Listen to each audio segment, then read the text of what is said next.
12. Ecclesiastes 4, 7 through 12.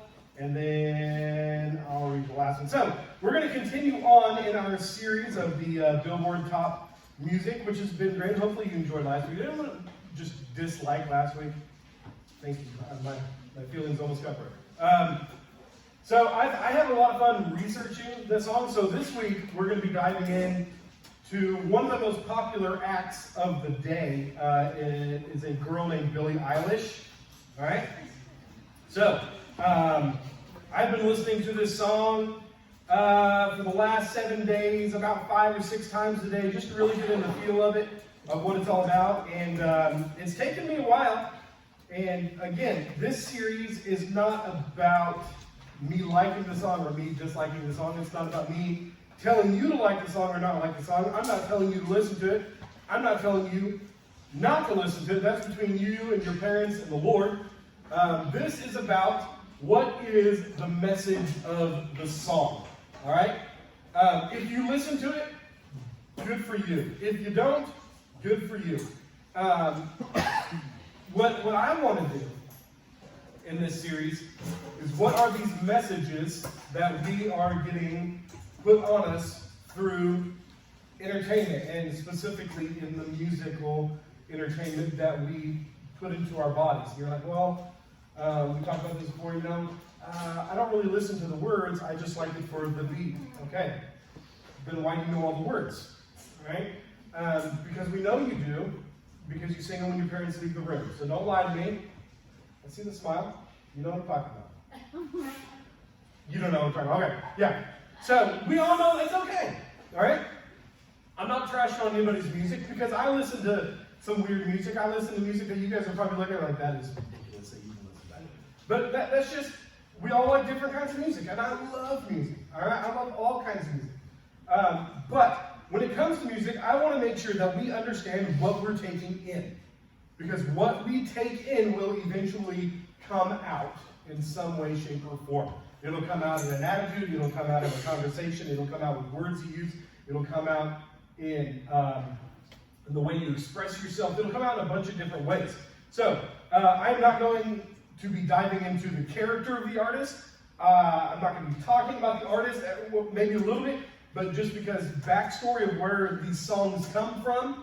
But I'm going to stay away from who they are personally, because I want to talk about what the message of the song is. So as we talk about tonight, it is a song called Everything I Wanted. Right? And has anyone heard this song before? All right. So if you've heard this song, it's a catchy song. It's on the radio. It's one of the popular songs. It's all over YouTube and things like that. But let me read through the lyrics. And as I go through the lyrics, I will go through what I have found to be the meaning of those lyrics. And then listening to interviews of her explaining the song, reading articles that she said. This is what her interpretation of this song is. So, Billie Eilish, Everything I Wanted, take 1. Here we go. I had a dream, I got everything I wanted, not what you think, and if I'm being honest, which means I got fame. She got famous, she got big, she got popular, and it's not all it's cracked up to be. It's not the glitz and the glam and everything that she wanted to be. It was actually overwhelming for who she was.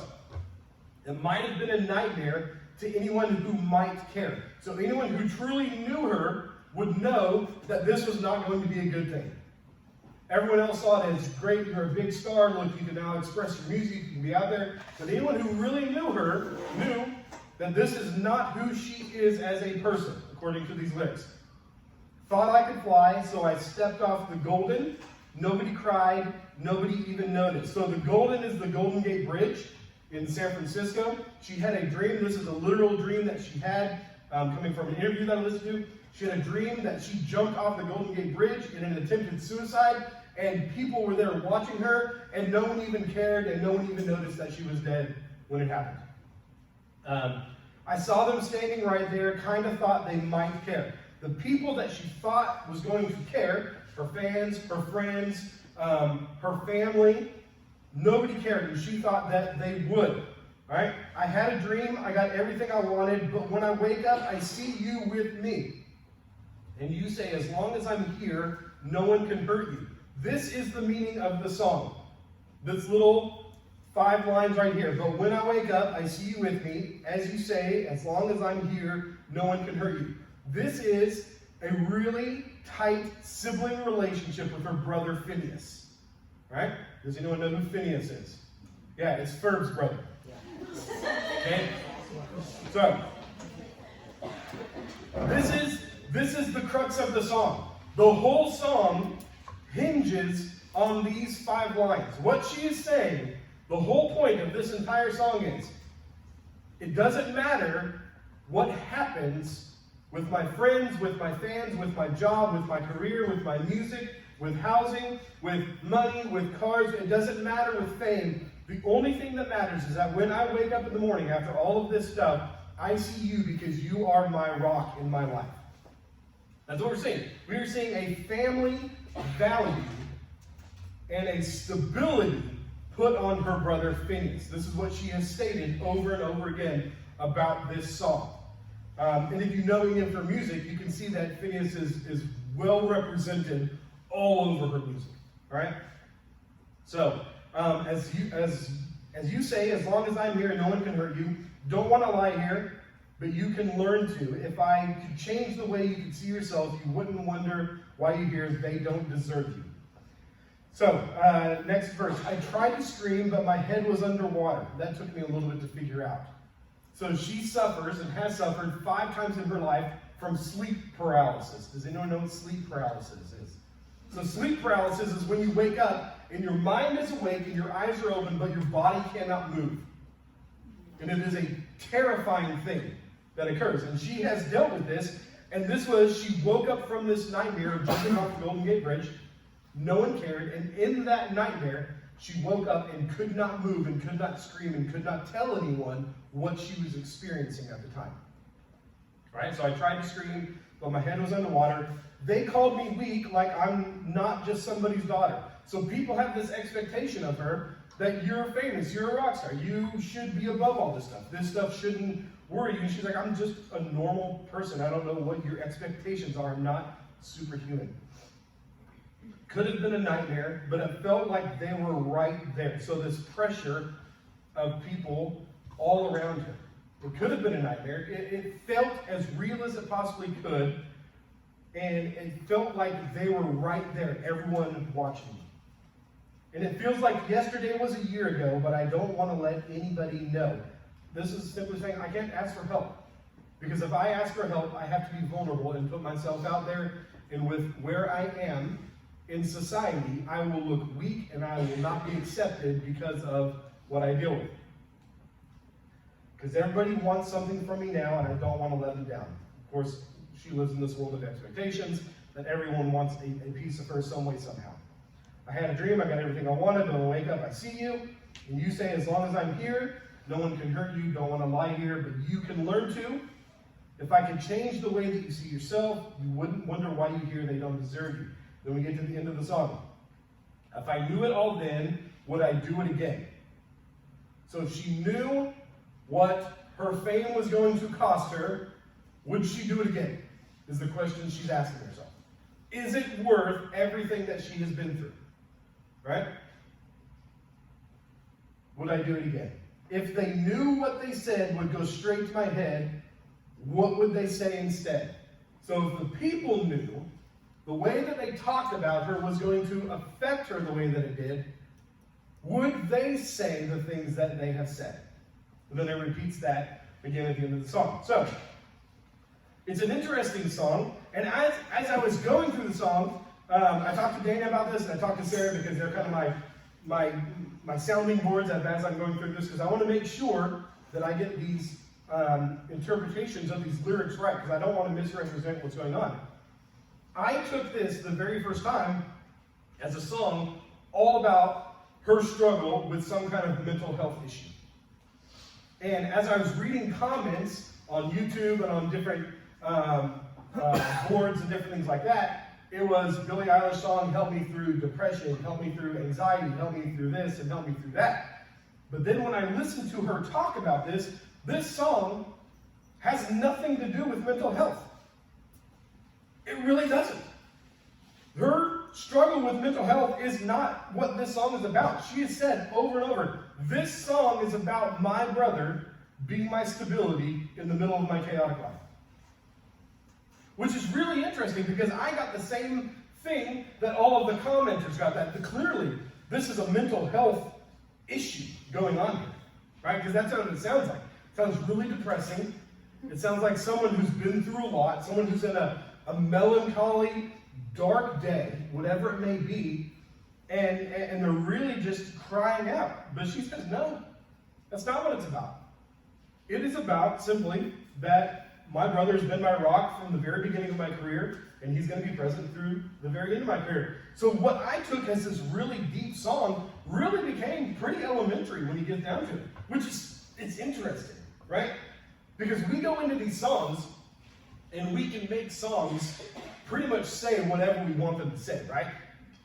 We can make a song that has nothing to do with the topic of, man, that just speaks to me in my life right now. But it has nothing to do with that. And I'm not saying that people aren't helped out by this, but we are creating things out of a message of a song that is not there when it comes down to it. So, as I read this, I was like, man, that's a really simplistic song, and I could talk about family values, and I could talk about a brother-sister relationship. I don't have a sister, but I have 2 sisters, 3, 4 sister-in-laws, kind of in a way. I don't know how you count those on all sides of the family, but I have some sister-in-laws, all right, and they're great, and I got a great wife who I have a relationship with, but I have 2 brothers. So a brother-sister relationship, I don't know what that's like, but this is a very strong relationship. It is a friendship, it is a bond, it is something that is tied together, and they know that they will be each other's rock in the midst of everything. And they're not going anywhere. It's that one person in life that you can rely on. And that is awesome. But then I started diving in even more. And I don't want to get into her character. I don't want to try to guess what she's thinking at all, because I don't want to misrepresent this. But as I'm reading this, I know that kind of her life is that she was body shamed at the very beginning of her career because she didn't fit a certain mold or stereotype of what a pop singer female is supposed to look like, and she wasn't going to do that to sell herself, to sell albums. Not going to do that. So, which is why she wears the clothing she wears, which is why she dresses the way she dresses. She has the hair that she wears, the makeup that she wears, and she doesn't care. Her life has become, I don't care what you think about me. I'm going to live my life, and I'm going to play my music, and that's all that matters. But then when you read this, something threw me off in the middle of it. And it caught me off guard. But for someone who doesn't care what anybody else thinks, here's what I see in here. There's certain lines all through this to anyone who might have cared. So it might have been a nightmare to anyone who might care. So she cares about who really knows her.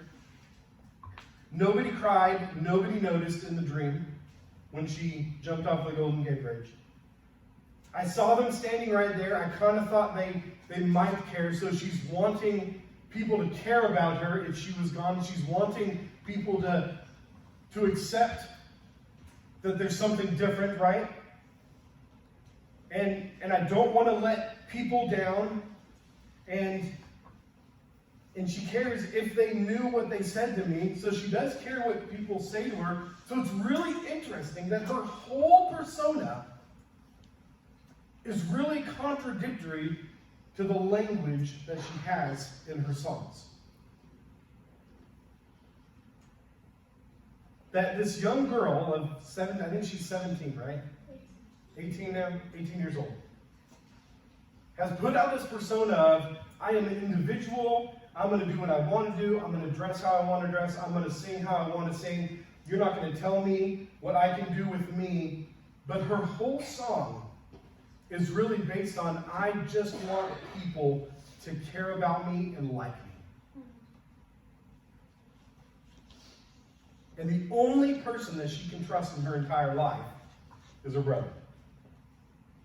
It's really heartbreaking as I studied this song and studied her life. And I told Dana this. The louder that someone screams, I don't care what people think about me, the more they want people to care for them. It's absolutely true. Because I was that kid. I didn't care what people thought. I was going to do my own thing, listen to my own music, but all I wanted was simple acceptance from people around me. And I don't know if that resonates with you or not. But that's really the in-depth version of the song is, I can't trust anybody else except for one person, but I really want people just to like me. And it's really sad that we see this. So this song, not my favorite song, but it's probably one of the most sad songs I've heard once I've gotten into the lyrics. But as we start going through this, here's the question that we need to ask. Because I was going to talk about mental health tonight, because that is a huge issue in our society. But this song is not about mental health. This song is simply asking the question, how do I get people to like me? That's the simple question. What do I need to do for people just to accept me for who I am? Now, you don't have to raise your hand, but I'm going to raise my hand. Does this resonate with anybody here except for me? Anybody? Okay, a few of us. This was a real issue for me in high school, in middle school, in elementary school, college, seminary, and adult life. So pretty much my whole life. This is something that I struggle with, right? Because no matter what I do, I always feel as if I could do more so people would just accept me a little bit more. I never lived up to the expectations, or at least my perceived expectations of those around me. And it's this endless pursuit of, can I do something cool enough, good enough, great enough, funny enough, smart enough for people just to like me for me? Now, there are 3 reasons of why you want to be liked by people. All right, these are my 3 reasons. You can probably come up with 100 more, but I tried to simplify them as much as possible. 1, ego. You just like to be popular. If you want to be liked, so you have the biggest group of friends, the most popular group of friends, the group of friends that everybody knows, and you can be a part of that group, that's just ego-driven, which means it's arrogance. It's popularity at its finest. If that is your drive, then you fit into that, I want to be liked because it makes me feel better about myself. The second is, I want to be liked because I'm lonely. I just don't want to sit by myself anymore. This is where I fit in. We're being vulnerable. Even in my friend groups, in middle school, high school, college, seminary, it's a lonely place to sit in the middle of a group and you feel like no one cares. It's a lonely place. If your motivation is, I just don't want to be lonely anymore, then this is you. Then the third of, I want people to like me, and it comes down to it, I'm going to have to explain it, is holiness. And it might seem confusing, but we'll get there in just a minute. All right, so who has Luke 15? There we go. Read 15, 11 through 14. Jesus continued, there was a man who had 2 sons. The younger one said to his father, Father, give me my share of the estate. So he divided his property between them. Not long after that, the younger son got together all he had, set out for a distant country, and then squandered his wealth in wild living. After he had spent everything, there was a severe famine in that whole country, and he began to be in need. All right. So here's what happens. Guy's got 2 sons. Older son, responsible, kind of. Second son, the younger son, says, Dad, give me your money. I want my inheritance now. Gives him his inheritance. Once he goes off to a foreign land, and he squanders it. Now, we can assume as a young single guy what he does. He goes out and he parties, and he buys a bunch of stuff, and he gets a bunch of friends, and they're having a great time. And he runs out of money, and what happens when he runs out of money? friends go bye-bye, right? Because if you're not buying people stuff, and that was the prerequisite to them being your friends in the first place, when money runs out, you don't have friends anymore. You're not the cool kid. All right? So, here's what happens. This kid gets all the money, squanders it, friends leave, and now he is alone. This is number one. This is ego. He didn't want to work for his dad. He didn't want to live in his dad's roof. What he wanted was something that he perceived to be as better. So he used his money to build a life that made him popular, that made him better than where he thought he was. And money did everything for him until money ran out.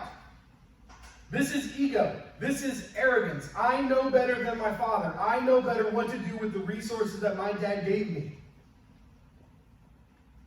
My arrogance and my ego is so big that this is the only way I can be fed is for people to be around me all the time so I feel better about myself. But when everything runs out, he's in the same position. He's alone. But this time, he's actually alone, not perceived alone where he was before.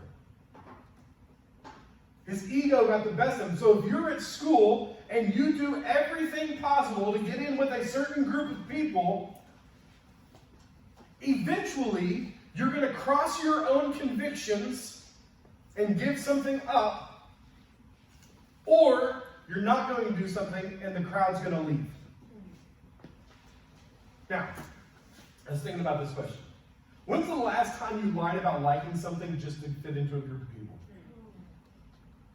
So I did this in college.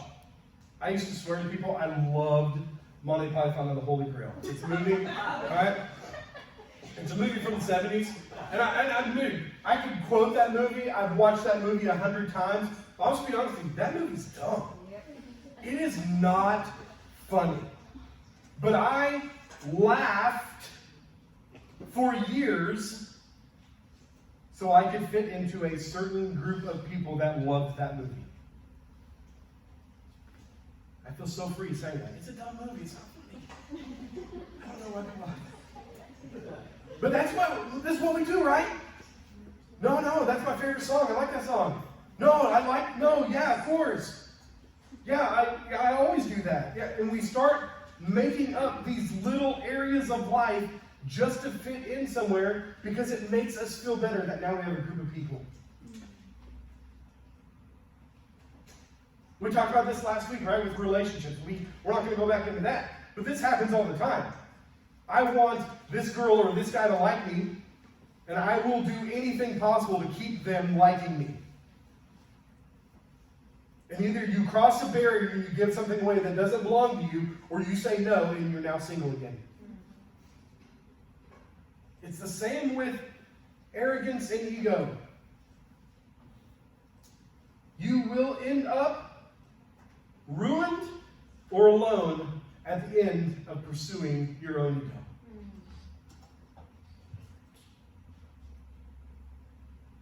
Second, Ecclesiastes 4. Who is it? Reagan? Ecclesiastes 4, 7 through 12.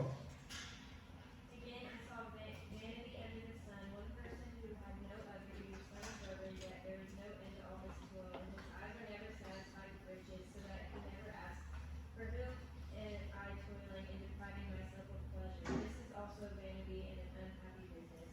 Two are better than one, because they have good reward for their toil. For if they fall, one will lift up his fellow.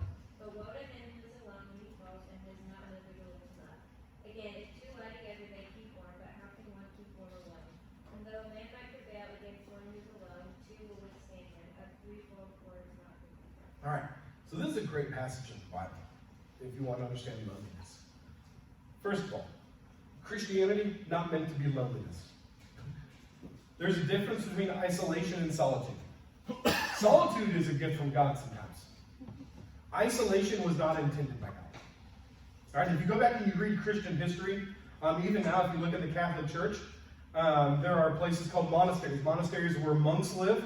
All right, and monks back in the early days of Catholicism, they would actually set up monasteries on the top of mountains way out of the city, and they would stay in their room alone most of the day, and if they came out, They would not talk to any other monk that was there because they were trying to have absolute isolation with just them and God, because they thought this was the way that they could be as close to God as possible, was cutting out the entire world. It's just them and God. That is not what God wants. God does not want you to be lonely.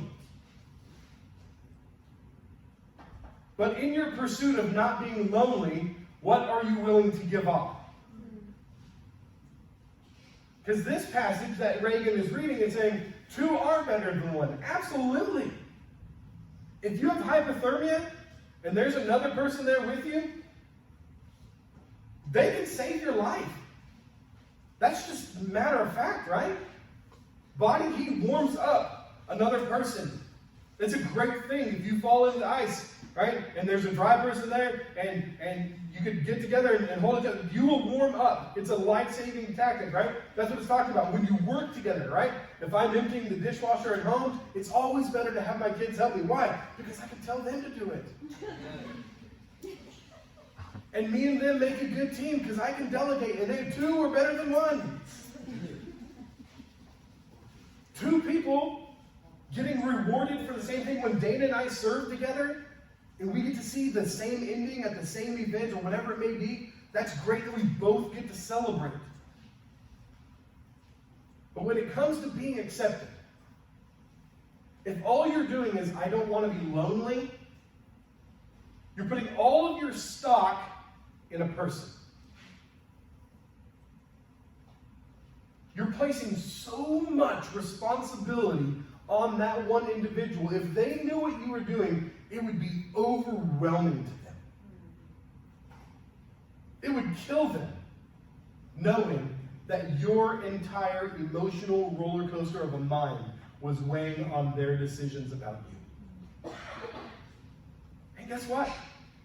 Your friends that you have now, I'll just be honest with you, probably not going to have in 20 years.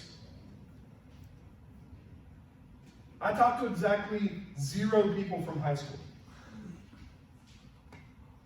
And I talked to 0 people from college. And the only person that I talked to from seminary is my brother. And that's because we kind of have to. Guys, if you're putting all of your weight into a friendship right now just to not be lonely, you are setting yourself up for so much heartache when they're gone. You really are. If you're just, I want to be accepted so I don't have to be lonely, so I don't have to sit alone. Man, I understand sitting alone. I get it. It is not fun. And it is embarrassing. And it's hurtful. I know what it's like to go home crying.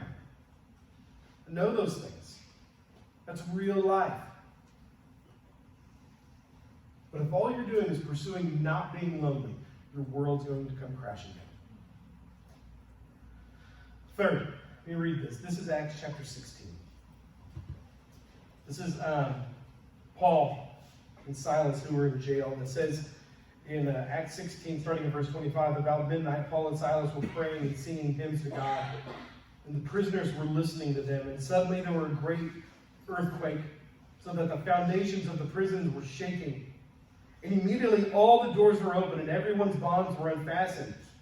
When the jailer woke and saw that the prison doors were open, he drew his sword and was about to kill himself, supposing that the prisoners had escaped.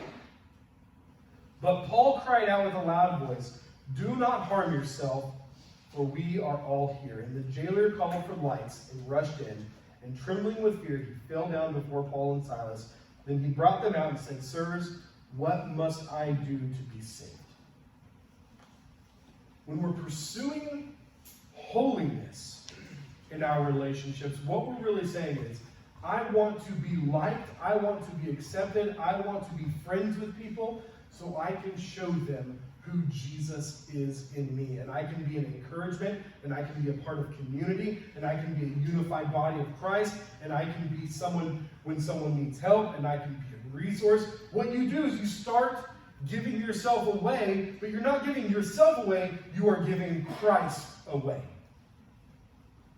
Your whole motivation has changed. It's not, I want to be accepted so I can be popular, or I want to be accepted so I don't have to be lonely. It's, I want people to like me so I can show them who Jesus is. It's a totally different motivation, right? It's a totally different idea of thinking that the world does not understand. Because the world sees friendship as you get older as networking. What can you do for me to better my position?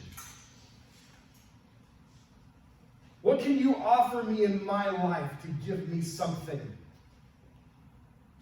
But Christ is saying here, and look what Paul does. Paul could have been mean to the jailer. He could have been belligerent. He could have done all of that. He doesn't want to be friends with the jailer just so he can be the popular guy in jail. Good job. He doesn't want to be friends with the jailer so he's not lonely in there. He wants to have a relationship with the jailer. Why? So he can show him who Jesus is. The whole motivation for Paul wanting relationship. Remember Paul's life beforehand. His whole idea was ego, was arrogant, was pride. Switch to, I want to know people and I want people to know me so I can show them who Jesus is. So I was reading today, and I was studying for this. Finishing up. This is what it's, and I found this quote. I love C.S. Lewis. Anyone like C.S. Lewis in here? Yeah, love C.S. Lewis. Start reading C.S. Lewis. It says this: the more you try to be liked, oftentimes the less people like you. True or not true? Okay.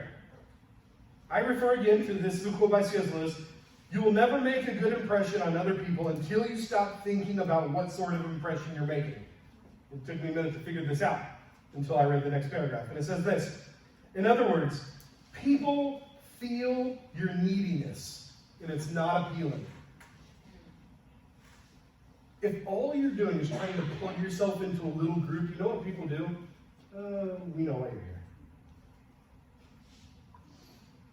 You're not as secretive as you think you are. This is what this is saying. To love people the best way possible, you have to love God more than you love people. Otherwise, you will idolize them, and you cannot sacrificially love an idol. When you have a need to be liked by someone, you won't do and say hard things needed to love them the best way possible. Which means you will do anything and give up anything to be accepted.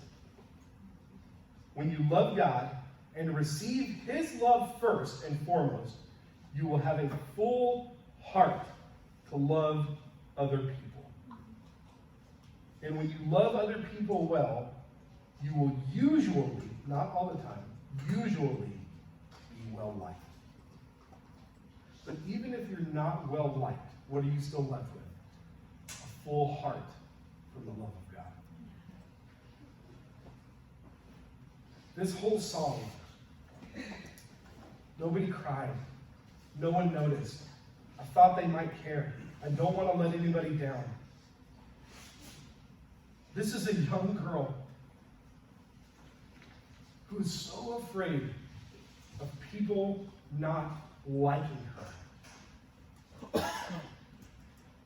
And we can get stuck in this to where we are willing to do anything for people to like us.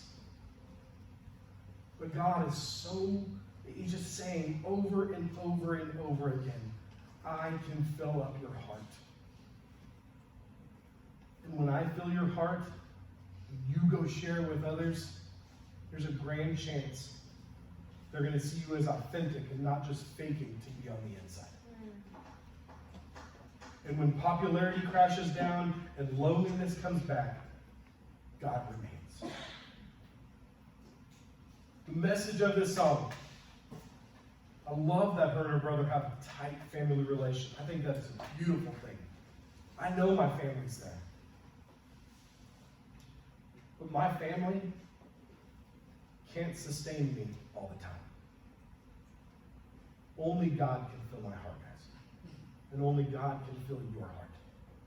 So if you're lonely and you're hurting and you're just wanting someone to accept you, there already is someone who accepts you. He's there. He's there for you. And he wants you, and you're desirable, and you're valuable to him.